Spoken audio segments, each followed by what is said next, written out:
தலைக்கோல் வாங்கின ஒரு நாட்டியக்காரி. அந்த சோழ நாட்டிலேயே அவங்கள மாதிரி ஒரு சிறந்த நாட்டிய மங்கை கிடையாது. தலைக்கோல் இருந்துட்டு எப்படி செய்வாங்க அப்படின்னா அதுக்கு சிலப்பதிகாரத்துல மக்களின் வாழ்வுக்கு வழிகாட்டியாக விளங்குகிறது.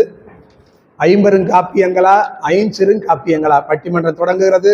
அதற்கு முன்னதாக இங்கு வருகை தந்து சிறப்பு செய்து கொண்டிருக்கிற ஆவை மேல்நிலைப்பள்ளியினுடைய மேனாள் தலைமை ஆசிரியர் எங்களுக்கெல்லாம் ஒரு குருவாக இருந்தாக ஐயா அவர்கள், அருமையான சக்திவேல் ஐயா முருகன் அவர்களை வணங்கி, அருமையான மருத்துவர் ஐயா அவர்களை வணங்கி நிகழ்வை தொடங்குகிறோம். இலக்கியங்கள் நம்முடைய தமிழ் மொழிக்கு கிடைத்த ஒரு பெரிய பெருமை என்று சொன்னால் மிகையாகாது. கிட்டத்தட்ட உலகத்தில் இருக்கிற 6000க்கும் மேற்பட்ட மொழிகளில 2500 மொழிகள் எழுத்து மொழியாகவும் பேச்சு மொழியாகவும் இன்று வரை செயல்பட்டு கொண்டிருக்கிறது.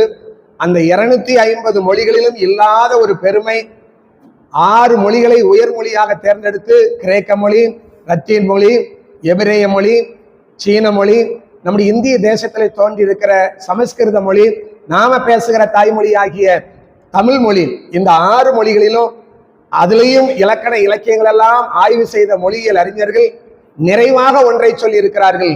உலகத்திலேயே மூத்த மொழி, உலகத்திலேயே முதன்மையான மொழி, உலகத்திலேயே முந்திய மொழி இந்தியாவில் இருக்கிற தென்கோடியில் இருக்கிற தமிழகத்திலே முளைத்த அருமையான தமிழர்கள் பேசக்கூடிய தாய்மொழி ஆகிய தமிழ் மொழி என்று சொன்ன ஒரு அருமையான கருத்தை பதிவு செய்து அதற்கெல்லாம் காரணம் உயர்தனை செம்மொழி என்று சொல்லி 2006ஆம் ஆண்டு மேதகு குடியரசுத் தலைவர் திரு ஏபிஜே அப்துல் கலாம் ஐயா அவர்கள் அறிவித்த அந்த பெருமைக்கு உரிய அந்த நாளுக்கு காரணம் என்னவென்று சொன்னால் நம்முடைய தமிழ் இலக்கியத்தில் இருக்கக்கூடிய இலக்கியங்களைப் போல, தமிழ் மொழியில் இருக்கக்கூடிய இலக்கியங்களைப் போல உலகத்துல வேற எந்த மொழியிலும் இல்லை என்று சொல்லி உலக மொழியியல் அந்த ஆய்வகம் சொல்லுகிறது. கிட்டத்தட்ட 26,350 அடிகளை கொண்ட ஒரே ஒரு மொழி உலகத்துல தாய்மொழி ஆகிய தமிழ் மொழி என்று சொன்னால் மிகையாகாது. அப்படியானால் அந்த பெருமைக்கெல்லாம் காரணம் இந்த இலக்கியங்கள் தான் என்ற தகவலை நான் முன்பதிவாக சொல்லி நேரடியாகவே நாம் பேச்சாளர்களுக்கு வாய்ப்பை கொடுத்து மணிமேகலையின் நூலை குறித்து மிக சிறப்பாக உரையாற்ற இருக்கிறார் நம்முடைய கர ஓசையோடு திருமதி ராஜலட்சுமி நாராயணசாமி அம்மா அவர்களை வருக வருக என்று வரவேற்கிறோம். தமிழ்ச்செல்வன் ராசு அவர்களுக்கு வணக்கங்களை தெரிவித்துக் கொண்டு என்னுடைய உரையை துவங்குகிறேன். ஐயா, நான் எப்பவுமே சொல்லிக்கிட்டு இருக்கேன், இந்த மாதிரி தலைப்பெல்லாம் இருந்துட்டு வைக்காதீங்கன்னு சொல்லிட்டு, எப்ப தலைப்பு வச்சாலும் ஒரு ரெண்டுக்கும் ஒரு சரியான ஒரு பேலன்ஸ் இருக்கணும் இல்லையா? ஆனா இதுல அப்படி கிடையாது. என்ன மக்களுடைய நல்வாழ்வுக்கு வழிகாட்டுவது அப்படின்னாலே ஐம்பெருங்காப்பியங்கள் தான். ஐஞ்சிறுங்காப்பியங்களுக்கும் இதுக்கும் என்ன சம்பந்தம்? அவங்க எங்க வராங்க? அதுதான் சிறுங்காப்பியங்கள் ஆயிருச்சு. சின்ன விஷயம் அது. பெரிய பெரிய விஷயங்களை சொல்வது பெருங்காப்பியங்கள் தான். தீர்ப்பை பேர் சொல்லிடலாம். கண்டிப்பாக போகட்டும். சரிங்களா ஐயா? ஐயா, மணிமேகலை ஆரம்பிப்பதே இருந்துட்டு மாதவியின் மகள் மணிமேகலை. மாதவி நமக்கு தெரிஞ்சு இலக்கியத்துல இல்ல தமிழகத்துல வந்த முதல் ஒற்றை பெற்றோர் அப்படி யாருன்னா மாதவி தான். வேற இதுக்கு முன்னாடி ஒற்றை பெற்றோர், அதுவும் ஒரு பெண் ஒற்றை பெற்றோராக இருந்து தங்களுடைய பிள்ளைகளை வளர்த்தது வேற ஏதாவது இலக்கியங்கள், பழங்கால இலக்கியங்கள் ஏதாவது சொல்லுதான்னா எனக்கு தெரிஞ்சு கிடையாது. இருக்கலாம் மேபி. ஆனா ஒரு சிறந்த இலக்கியம், எல்லாருக்கும் தெரிந்த ஒரு இலக்கியத்துல ஒரு ஒற்றை பெற்றோருடைய அவங்க எப்படி அவங்க குழந்தைய வளர்க்குறாங்க, தன்னுடைய பெண் அவங்க இருந்துட்டு தலைக்கோல் வாங்கின ஒரு நாட்டியக்காரி. அந்த சோழ நாட்டிலேயே அவங்கள மாதிரி ஒரு சிறந்த நாட்டிய மங்கை கிடையாது. தலைக்கோல் இருந்துட்டு எப்படி செய்வாங்க அப்படின்னா அதுக்கு சிலப்பதிகாரத்துல ஒரு பெரிய இதெல்லாம் இருக்கு. எதிரி நாட்டு அரசனை வென்று அவனுடைய செங்கோலை எடுத்து அதுல தலைக்கோல் செஞ்சு அதை அவங்களுக்கு கொடுப்பாங்களாம். இப்ப எதிரி நாட்டு அரசனோட செங்கோலை போய் எடுத்து கொண்டு வந்து கொடுக்கணும்னா அவங்களுக்கு எவ்வளவு திறமை இருக்கணும். அவ்வளவு திறமை வாய்ந்தவங்க மாதவி. அப்படிப்பட்ட மாதவி தனக்கு ஒரு குழந்தை பிறந்ததும் அந்த குழந்தைய தன்னுடைய குழந்தைன்னு எந்த இடத்துலயும் சொல்றது கிடையாது. இவள் கண்ணகியின் மகள்னு சொல்லி வளர்க்குறாங்க. அவங்க நம்மள மாதிரி நம்மளுடைய பெண்ணும் ஒரு தேவரடியாரா ஆகக்கூடாதுன்னு நினைக்கிறாங்க. அவங்க சனாதனத்தை அப்பவே வேற இருக்கணும்னு நினைக்கிறாங்க. இதுல இருந்து நம்ம வெளியில வரணும். பௌத்த மதத்துக்கு போயிடுவோம். அங்க போனாதான் நம்மளுடைய பெண் பரம்பரையா இருந்துட்டு தேவரடியாரா வந்து இப்படி ஒரு சிக்கலுக்குள்ள நம்ம பெண் சிக்க வேண்டாம். இந்த மாதிரி நம்ம வாழ்ந்த ஒரு வாழ்க்கை நம்ம குழந்தைக்கு வேண்டாம்னு அவங்க அப்பவே முடிவெடுக்கிறாங்க. அதனால அவங்க குழந்தைய வளர்க்குறப்பவேன்னு இவள் கற்புக்கரசியான கண்ணகியின் மகள்னு சொல்லி வளர்க்குறாங்க. அப்ப மணிமேகலை அப்படின்ற ஒரு பிறப்பு, அந்த காவியம் அதனுடைய பெயர்லயே இருந்துட்டு நமக்கு இருந்துட்டு நிறைய இது அந்த சனாதனம் அதனுடைய சட்டதிட்டங்கள் எல்லாத்தையும் உடைக்குது. ஆரம்பத்திலேயே உடைக்குது. அதுக்கப்புறம் பாத்தீங்கன்னா மணிமேகலை இருந்துட்டு வளர்றாங்க. அவங்க வந்துட்டு ஒரு புத்த பிக்குனியா வளர்றாங்க. அவங்க உதயகுமார் அவங்கள பின்தொடர்ந்து போறப்ப அவங்க ஒரு கோவிலுக்குள்ள போறாங்க. இன்னைக்கு எங்கேயாவது ஒரு கோயில், இது கோவிலுப்பா, இங்க போய் நம்ம காதலிக்க கூடாது, கோவில், நம்ம அங்க போய் எதுவும் தப்பு செய்யக்கூடாது அப்படின்னு நினைக்கிறாங்களா? ஆனா அந்த காலத்துல அது ஒரு இளவரசன் என்ன பண்ணியிருக்காரு, இது இருந்துட்டு அறமக்கள் வாழும் இடம், அறமக்கள் போற இடம்னு சொல்லிட்டு அவர் அதுக்குள்ள போறதே கிடையாது. அவர் அப்படியே இருந்துட்டு வெளியில போயிடுறாரு. அப்ப ஒரு அறச்சிறப்பு இருக்கு. ஒரு இடம்னா அந்த இடத்துக்கு ஏற்ற மாதிரி நடந்துக்கணும் அப்படின்றத இருந்துட்டு சொல்றாங்க. அப்புறம் மணிமேகலை இருந்துட்டு அவங்களுக்கு பேர் வச்சதே இருந்துட்டு மணிமேகலா தெய்வம்னு ஒரு தெய்வம் இருக்கு. அது கடல் கடந்து போறப்போ அவர் பேர் என்னது, கண்ணகியோட கணவர் பேரு கோவலன். நமக்கு இருந்துட்டு பெண் கதாபாத்திரங்கள் அளவுக்கு மோசமான ஆண்களுடைய கதாபாத்திரங்கள்லாம் மனதில் நிக்க மாட்டேங்குது பார்த்துக்கோங்க.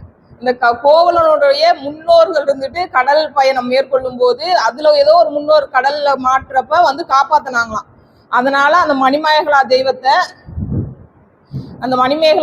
இருந்துட்டு இவங்க என்ன பண்றாங்க, தன்னுடைய மகளுக்கு பேரா வைக்கிறாரு. அப்பவே இருந்துட்டு ஒரு குலதெய்வ வழிபாடு, நமக்குன்னு ஒரு தெய்வம் இருக்கு, பெரிய பெரிய தெய்வங்கள்லாம் கிடையாது. நமக்கு ஒரு குடும்பத்துல ஒருத்தவங்க உதவி செய்யறாங்க அப்படின்னா நம்மளுடைய குலத்தை ஒருத்தவங்க காப்பாத்துறாங்க, அப்ப அவங்கள நம்ம தெய்வமா வழிபடணும், ஒரு நன்றியோட இருக்கணும், நமக்கு உதவி செஞ்சவங்களுக்கு நன்றியோட இருக்கணும் அப்படின்ற கருதுகோள இருந்து கொண்டு வந்து வைக்கிறாங்க. இப்ப மணிமேகலை இருந்துட்டு என்ன கொண்டு வராங்க, அவங்க வந்துட்டு போய் ஒரு அட்சய பாத்திரத்தை கொண்டு வராங்க. அந்த பாத்திரம் அதுல இருந்துட்டு அதுல என்ன ஒரு உணவு போட்டா அதுல இருந்து உணவா வருது. அப்ப தங்கம் போட்டா தங்கமா வந்திருக்கலாம், வெள்ளி போட்டா வெள்ளியா வந்துருந்துருக்கலாம், அந்த அம்மா ஒரு சுகபோக வாழ்க்கையை வாழ்ந்துருக்கலாம். ஆனா அவங்க என்ன செய்யறாங்க, உணவு கொடுக்குறாங்க எல்லாருக்கும்.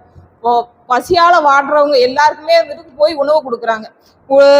இந்த மணிமேகலை மாதிரி ஒரு காப்பியம் மாதிரி வேற எதுவுமே கிடையாது. ஏன்னா அதுல இருந்துட்டு கொல்லாமைய பத்தி சொல்றாங்க, பசியை போக்கணும்னு சொல்றாங்க, யாருக்கும் தீமை செய்யக்கூடாதுன்னு சொல்றாங்க, கெட்ட வார்த்தைகள் பேசக்கூடாதுன்னு சொல்றாங்க, கல்லும் பொய்யும் காமமும் கொலையும் உள்ள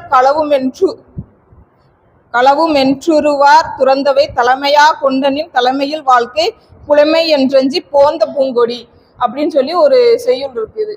கொலை செய்யக்கூடாது, கல்லு உண்ணக்கூடாது, அதாவது மது அருந்தக்கூடாது, காமம் அதனால ஏற்படுற கொலைகளை இருந்துட்டு செய்யக்கூடாது இப்படின்னு அற விஷயங்களை சொல்றது இருந்துட்டு மணிமேகலை தான். இப்ப இருந்துட்டு நம்ம நாடு ஃபுல்லா இருந்துட்டு மது கூடங்கள் ஆயிடுச்சு, எங்க பார்த்தாலும் மது, அதனால ஏற்படுற விபத்து, எவ்வளவு பிரச்சனைகள் இருக்கு. ஆனா மணிமேகலையில இருந்துட்டு அவங்க சொல்றாங்க கல் உண்ணக்கூடாது, அதனாலதான் நிறைய பிரச்சனைகள் வருது, அதனாலதான் நீ தவறு செய்யற, அதனாலதான் நீ கொலை செய்யற, அதனால நீ மது அருந்தக்கூடாது அப்படின்னு சொல்றாங்க. உண்டி கொடுத்தோர் உயிர் கொடுத்தோரேன்னு சொல்றாங்க. யாருக்காவது நீ ஒரு சாப்பாடு கொடுக்குற அப்படின்னா அவங்களுக்கு நீ உயிர் கொடுத்த மாதிரி அப்படின்னு சொல்றாங்க. இது எல்லாத்தையுமே விட எனக்கு இந்த காப்பியத்துல ரொம்ப பிடிச்ச விஷயம் அப்படின்னா, நான் முதலே சொன்ன மாதிரி ஒரு ஒற்றை பெற்றோரா மாதவி தன்னுடைய குழந்தையை எப்படி வளர்த்தாங்க அப்படின்றதுதான். அது இன்றைய காலத்துக்கு ரொம்ப உதவிகரமா இருக்கிற ஒரு விஷயமா இருக்கு. இன்னொன்னு, மணிமேகலை வந்துட்டு ஒரு இளவரசன், சோழ இளவரசன் வந்துட்டு தன்னை தேடி வாரான்.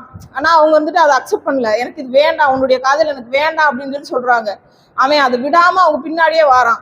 அப்ப இருந்துட்டு அவங்க காயசண்டிகை அப்படின்ற ஒரு உருவம் எடுத்து தன்னுடைய உருவத்தை மாத்திக்கிட்டு போறாங்க. அப்படியே அவன் கண்டுபிடிச்சிடறான். அப்ப அவனுக்கு அந்த அளவுக்கு அவங்க மேல நேசம் இருக்கு. அப்ப அந்த காயசண்டிகை அப்படின்ற ஒரு கந்தர்வ பெண்ணுடைய கணவர் இவங்களை நம்மளுடைய மனைவி கிட்டதான் தொந்தரவு பண்றான் போலன்னு நினைச்சு அவனை கொன்றுறாங்க. அப்படி கொன்னதுக்கு அப்புறம் அந்த சோழ அரசர் இருக்கார் இல்லையா, அவரு தன்னுடைய மகன் இறந்துட்டான்னு கேள்விப்பட்டு அவங்களெல்லாம் போய் பழி வாங்கணும்னு நினைக்கவே இல்லை. அவர் இருந்துட்டு அவள் ஒரு ஆடல் மகளிரா இருந்தா கூட ஒரு பெண், அந்த பெண்ணு பின்னாடி போனது, அவங்களை தொந்தரவு செஞ்சது ரொம்ப தப்பு, அவன் சாக வேண்டியவன் தான் அப்படின்னு சொல்றாரு. அந்த அளவுக்கு ஒரு நீதியை நிலைநாட்டுற காப்பியமா வந்துட்டு மணிமேகலை இருக்கு. சோழர்களுடைய நீதி, இன்று தேவைப்படுற நீதி. இன்னைக்கு வந்துட்டு ஒரு பெரிய பணக்காரனா இருந்தா என்ன வேணா செய்யலாம், ஒரு காரை வச்சு 10 பேரை இடிச்சுட்டு போயிடலாம், அந்த கார்ல நான் போகவே போகலன்னு சொல்லலாம், என்ன அட்டூழியங்கள் வேணா பண்ணலாம். ஆனா அவங்களுக்கு வந்துட்டு அவங்கள்ட்ட இருக்கிற பணத்தால அவங்க வந்துட்டு வெளியில வர்றதுக்கு சான்ஸ் இருக்கு.